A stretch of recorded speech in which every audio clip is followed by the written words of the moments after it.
Ngithatha leli thuba kulibingelela lonke ngegama lenkosi elilaleleyo kudolobho lakoBulawayo iZimbabwe yonke laphandle kweZimbabwe. Siyabonga ukuvumela lesi sikhathi ukuthi sibe ndawonye sixoxisane ngelizwi likaJehova. Siyakukholwa ukuthi uJehova ngalesi sikhathi uzakhuluma lami, uzakhuluma lawe, umlalele uzwe ukuthi uthini empilweni. Indaba emfisa ukuthi sixoxisane ngayo ithi yona ungavumi ukuthuliswa. Ungavumi ukuthuliswa. Nxa empilweni sikhula sinanzelela ukuthi wonke umuntu ulendingeko kulenye into emdonsayo emenza afise ukuthi adinge uncedo. Silezinto ezithize ezaziwa ngumuntu ngomuntu. Kwezinye izikhathi izinto zonezi ezisenza sidinge uncedo zisibangele ukuthi sidinge uncedo endaweni ezithiyeneyo. Kwezinye izikhathi kubangane, kwezinye izikhathi kuba siyazi, kwezinye izikhathi kuba profeti, kwezinye izikhathi sitshele abanye abantu abaseduzane lathi. Akulo omunye umuntu ongachasisa ubunzima ohlangana labo. Kodwa usizi esihlangana lalo empilweni sinanzelela ukuthi kulabanye abantu abajayele ukuthi bayedingisisa babuza abanye ngohluphabalalo bedinge impendulo. Kodwa namhlanje ngalesi sikhathi sekuseni ngithanda ukukuvezela mzalwane ukuthi kakulo omunye umuntu ongachasa uhlupho lwakho. Kakulo omunye umuntu ongachasa uhlupho lwakho. Sifuna ukuthi simdinge nalowo muntu ongachasa uhlupho lwakho njalo ngaluqeda namhlanje nxa siqhubeka ngendaba yethu. Siza kubala uMakho ngo-10 verse 46. Yikho esizagxila khona ebhukini likaMakho ngo-10 kasoze siye kwenye indawo. Ngolimi lwesintu ithi yona bafika eJerikho. Kwathi esephuma eJerikho labafundi bakhe lexuku elikhulu. uBhatimewu indodana kaTimewu umpanzi oyisiphofu wayehlezi endleleni. Sinanzelela indoda leyo kuthiwa uBhatimewu. Kuthiwa wayehlezi endleleni okuthi ukuthi duzane lendlela le indlela eseJerikho. Sithanda ukunanzelela ukuthi indoda leyi iyavezwa ukuthi yayilohlupho. Uhlupho lwendoda leyi ukuthi yayingaboni. Yebo abanye abaseduzane babebona. Yebo abaseduzane babekwanisa ukuthi bazibonele bazenzele izinto kodwa yena wayengaboni. Uhlupho lwakhe lwamenza wasuka endlini wayahlala endleleni. Nxa ehleze endleleni uphila ngokudinga imali ebantwini lenzuzo lakho konke abangamdonethela khona abangamnika khona. Empilweni sasikunanzelela ukuthi nxa sesilohlupho siyama kwezindaweni ezithize kumbe siyahamba ezindaweni ezithize lapho esibona khona ukuthi hayi phose uhlupho lwami lungaphela. Kodwa indoda leyi yananzelela ukuthi kakwenelanga ukuthi ngithole imali, akwenelanga ukuthi ngithole ukudla ebantwini, kakwenelanga ukuthi ngithole izigqoko ebantwini, kodwa uhlupho lwami olukhulu ukuthi angiboni. Ngidinga ukubona.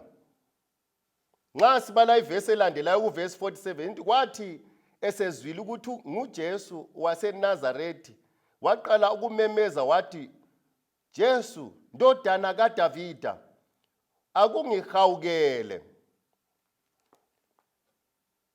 Sinanzelela ukuthi kwakulexuku labantu. Nxa kulexuku labantu kulomsindo khona oba khona. Abantu bahamba baxoxa, abantu bayahleka, abantu bayahlabela, benza konke ixuku lezinto ezitshiyeneyo. Kodwa indaba ethathekisayo ubaba lo engaboni kuthiwa wezwa ukuthi hayi kulo Jesu laye odlulayo khonapho. Ngiyakukholwa ukuthi wayengazake emboni uJesu ngoba wayengaboni. Ngiyakukholwa ukuthi wayezwile ngezimanga uJesu azenzayo kodwa wayengazake ezibone. Ubaba lo waba lokukholwa ukuthi ngempela umuntu lo okuthiwa nguJesu engangisiza. Yebo babelandela uJesu, abanye babemlandela nje befuna ukumbona ukuthi nami ngifuna ukumbona namhlanje. Abanye babemlandela babegula, abanye babemlandela babefuna ukubuza imibuzo ethiyeneyo. Abantu bayamlandela uJesu ngezizathu ezitshiyeneyo. Kodwa indoda le yathi sizwile ukuthi uJesu phakathi kwexuku yenzani, sifuna ukuthi sizwe ukuthi wahamba njani. Verse 48, abanengi bamkhuza bathi kathule, kodwa kwangokhona ememeza kakhulu esithi, ndodana kaDavida akungihawukele. Sibonile ku verse 47 ukuthi nxa esezwile ukuthi kulo Jesu uyamemeza uthi, Jesu ndodana kaDavida ngihawukele, ngisize, ngiphakathi kohlupho. Kazange ngebe le ndaba labantu laba bakhona ixuku, ngoba wayekwazi ixuku leli lingamnika imali kodwa asoze liphendule imbuza lawo. Lingamnika izigqoko, limnike ukudla kodwa asoze liqede uhlupho lalo. Wabakwazi ukuthi umuntu ongaqeda uhlupho lwami nguJehova kuphela. uBhethomeyo wamemeza, nxa bemthulisa kuthiwa wamemeza ngamandla. Isihloko sendaba sithi sona, ungavumi bekuthulisa. Namhlanje kuseni kuyini uhlupho lwakho lalo? Bakhona abantu abagulayo, bakhona abantu abaswelayo, bakhona asebadinga imisebenzi isikhathi eside, bakhona abasedinga imendo bengayitholi. Izikhathi eziningi sasihambe siyebuzisisa abanye. Kwezinye izikhathi abanye uhlupho lwabo ukuswela imfundo. Kodwa ingozi ekhona ukuthi nxa usulohlupho kuyadinga impendulo komunye umuntu. Umuntu lempendulo yakhe laye ngoba kulento azicabangayo. Omunye nxa ekuphendula uyathi hayi okhokho bakho vele kakulawo yedwa owayefundile vela akudlalile phansi. Omunye ukutshela ukuthi hayi vele isifo lesi-asima, isifo lesi se-BP, isifo lesolaso vele ngesomdeni, akuncedi ukuthi udinga udokotela, akuncedi ukuthi udinga usizo, zihlalele phansi. Abantu balempendulo, konke okubabuza khona balempendulo. Kodwa isimanga yena lo mbuzayo lawo lohlupha lalo. La uyadinga usizo. Kodwa namhlanje ekuseni ngithi wobakwazi lapho kokukhala khona. Khala kuJesu.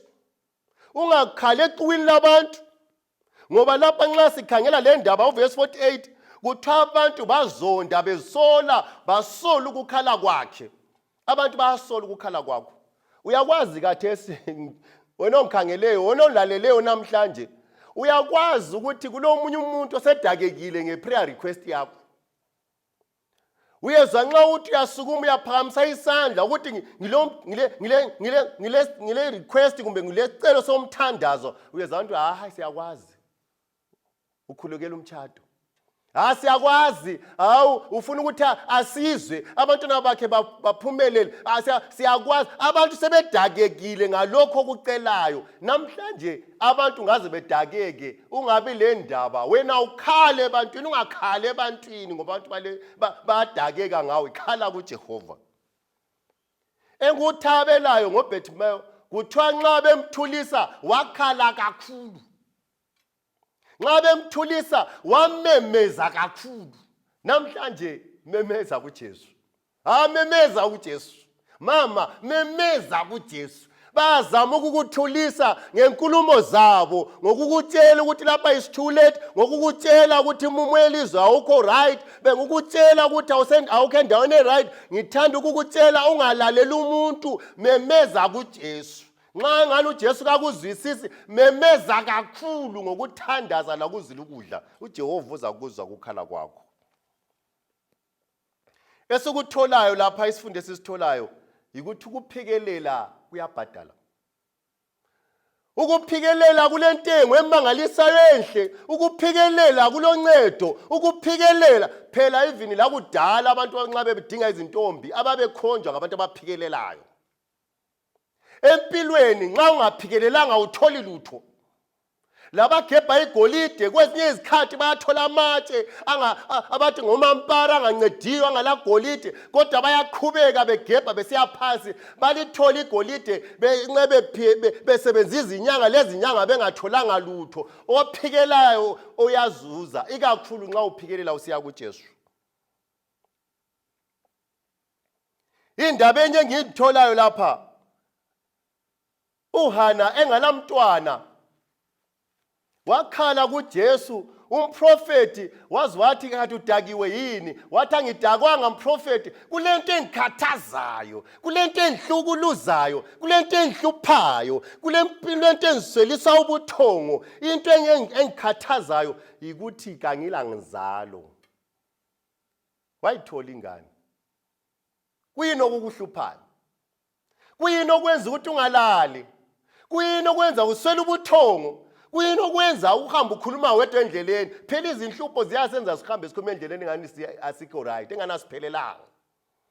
Kodwa noma kunjalo ungayanyeki ngohlupho lwakho. Bayekele bakhulume memeza kuJesu. Bayekele bakuthulise memeza kuJesu. Bangakuthulisa memeza ngamandla njengoBartimayo. Uphikelele ebusuku, uphikelele emini, uphikelele ilanga lonke. Ngelinye ilanga uJehova lothando, olomusa, uJehova kadanisi.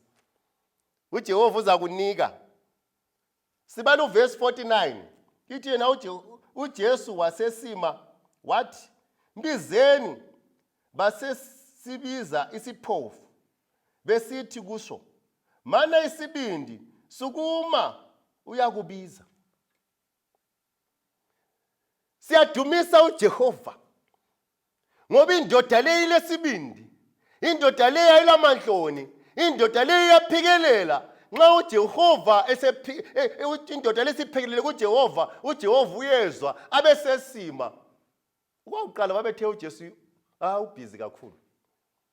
uJesu kalasikhathi lawe, kalasikhathi zeziphofu, kalasikhathi uJehova ubujahile ngoba kwakulusuku lePassover. Wayesiya eJerusalema esiya kuPassover, inkonzo eqhakathekileyo, kubuya izinkulungwane lezinkulungwane zivele endaweni ezitshiyeneyo. Kodwa wathi uJesu noma ebhizi, kodwa lami uhlupho lami kumele angizwe. Namhlanje umhlaba ule more than 9 billion people. Kodwa ngubongelayo phakathi kwexuku labantu, phakathi kweziphithiphithi, uJehova wama wathi uyibizele indoda ibuye lapha. uJesu mama uyakwanisa ukuthi ame ku-universe, ame umhlaba wonke, abantu bebanengi 9 billion, amele wena wedwa nxa umbiza ngokukholwa. Umbize ngokukholwa, uJehova uyenelisa ukuthi iprogram yakhe noma injani amelele wena wedwa, alungise uhlupho lwakho lalo. Kuthiwa uJehova wama, ejahile wama, hamba labantu abaningi wama. Engunanzelelayo, indoda le yayinganayizwisisi ngoJesu, yayingamazisisi ngoba yayingaboni, kodwa noma kunjalo wakhala kuJehova noma engamzwisisi. Namhlanje enxa umzwisisi uJehova, awukwazi ukuthi awuzwisisi even nxa ubhala iBhayibheli, awulizwisisi kuhle, even nxa uthandaza awuyagagasa. Noma kunjalo phikelela, kakudingi ukuthi uzulizwisise iBhayibheli, kakudingi ukuthi uJesu uzumzwisise kucaca empilweni, kudinga ukuthi umemeze uhlupho lwakho umtshele kuJesu. uJesu uyazwisisa, akuphendule ngendlela yakho. uJesu kuthiwa wahle wama khonapho. Namhlanje ekuseni uJehova uyenelisa ukuthi ahlame khonapho, ungamemeza ukhala ucela usizo. Verse 50. Salahla ingubo yaso, sasukuma sathi lothu, saya kuJesu. Indaba engithathekisayo, abantu abafanayo yibabe bethulisa isiphofu lesi ukuthi hayi lingamangali, ungamanga umsindo wena uJesu ubhizi.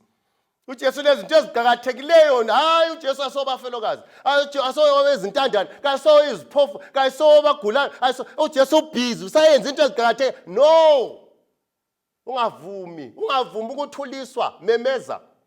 Noma sokunjalo uJehova wama, abantu bona babemthulisa abalwane oyisiphofu, yibo uJehova abathumayo kuyabiza isiphofu lesi.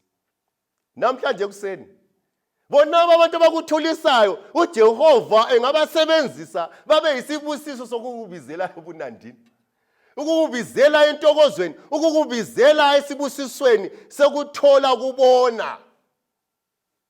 Ungalalela abantu bayakuxotsha, bakuxotshe echurch, bakhona bayabaxotsha ngawe, bakuxotshe echurch, bakhuluma kubi ngawe, bakunyeye, bathi uzibani lo ungushabhini queen, yena lo nje ngaphenduka.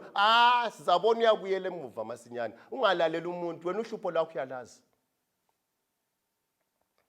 Siyakwazi ukuthi uyagula, umkhuhlane wakho unje, bayakhuluma into ezinenginengi. Ungalalela umuntu, wena uhlupho lwakho uyalazi.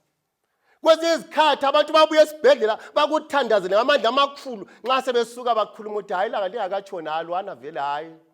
Ungabalaleli, ngaze uzwa amazwi nalana angamnandi, ungavumi bekuthulise wena phamisa isandla sakho uthi Jesu ngisize ndodana kaDavida. Engikutholayo lapha kuverse 51 kuthi uBartimaeus wayekwazi into ayifunayo, yayicacile kuye, yikho wakhuluma isicelo sakhe kuJesu engathandabuzi. Abantu abangahlupheki kakhulu siyalandisa kakhulu even emthandazweni. Siyalandisa kakhulu emthandazweni, siyabalisa. Hayi Jehova awadlulisa ama-Israyeli elwandle olubo, Jehova hayi kayiso sikhathi sokulandisa. Khuluma ukuthi angiboni uJehova izinto zonke lezo ofuna ukuzikhuluma uyazazi, uyalwazi uhlupho lakho ungakakhulumi. Khuluma okukodwa okufunayo uJehova uyakuzwa. Phikelela entweni eyodwa oyifunayo uJehova uzakuzwa, umthandazo wakho akuphendule.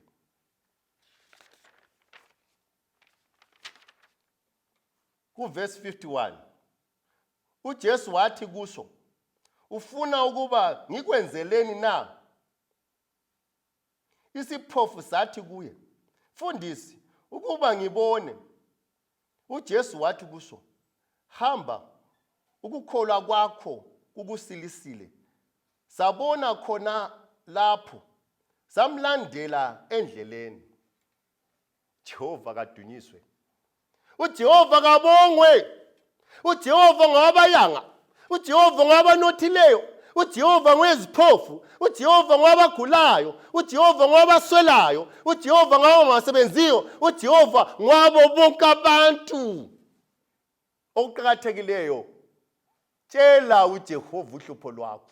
Ungalalela abantu kabalasindiso, bayakuhleka bethi kade wahlala ngikhaya, abanye abangani bakho sowena wafunda labo sebeyendile, kasoze uwende ungabalaleli. Ngelinye ilanga uJehova uzakuzwa umthandazo wakho. Bayakhuluma uhlalene neZimbabwe, isazi zakho ziseGoli, isazi zakho zise-America, bayasebenza. Wena lokubhoda uzahlupheka. Sukuma uhambe, ungalalela umuntu. Tshela uJesu, tshela uJesu. Uzama ukuzenzela izinto zakho, uzama ukuziphilisa, uzama uthengisa amatomatisi kungakuhambeli. Ebesethi khansili labanye bakuthathela izinto zakho, usalungasela le mali yokuoda, baze bakhulume ukuthi nxa uthethelanga amadlozi akini. Bakukhuluma into ezinenginengi, ungalaleli. Noma bezenza abaprofeti empilweni yabo, ungabalaleli. Lalela umprofeti omkhulu onguJesu.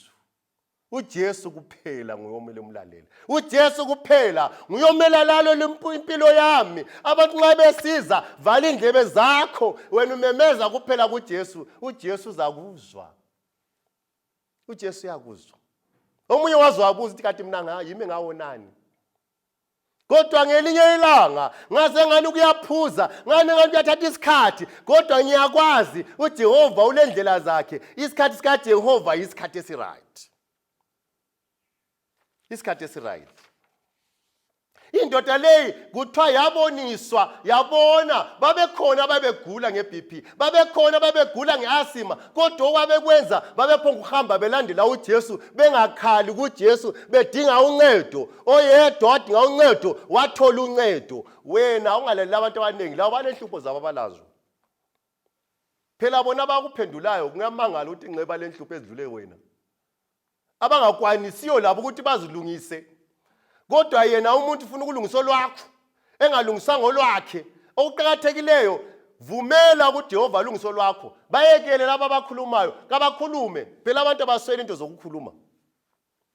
Becela namatiye ngawe, ungabi le ndaba. Bakhulumisane, bacelane, babolekane imali ngawe, akula ndaba. Kodwa uJehova ulalele. Abantwana bakhe uyabalalela, abakhalayo uyabalalela, abalosizi uyabalalela, abalohlupho uyabalalela. UJehova ofanayo uthi wozani kimi lonke elisindwayo, lelikhatheleyo ngizokuliphumuza. Ibandla lithokoze, alithokoze ngoJehova omangalisayo. Nxa sesigqibayo iyakhuluma ivesi ku-52 ithi yona nxa wayesetholile ukubona esebona uJehova esemsilisile esebona kuthiwa walandela uJehova, wamlandela uJesu. Kulabanye abantu ababuye echechi belenjongo zabo. Kulabanye abantu abazwi ukuthi echechi kulamankazana abuye edinga inkazana engayithola kasakhonzi futhi. Kulabanye abantu abezwa ukuthi uJesu uyaphendula izinto ezitshiyeneyo, uyaphumelela ube lalokhu babuye echechi sithi bakhuleke kuJesu. Banxa uJesu sebanikile sebehamba. Kukhonza okuyikho okuqotho ngokaBhathimeyu. Ngoba setholile ukubona, esetholile uncedo, kazangame ahlale kumbathi sengihamba sengithole ngufunayo, kodwa walandela uJesu. Abanye abantu bamthandela uJesu bafuna izinto. Okukhonza okuyikho ukuba ngumlandeli kaJesu yikumlandela uJesu noma uyisiphofu.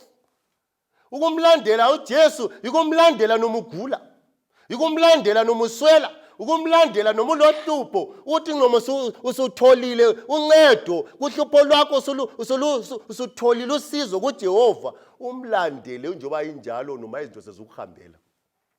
Banenge abantu into ziyabahambela. Kasweli lutho, uyathola konke. Abantu abanjalo abanengi abanjalo kabafunda ukubuya echechi, kabafuna ukukhonza uJehova, kabafuna ukuthandaza ngoba uthi ngidingani ngilakho konke.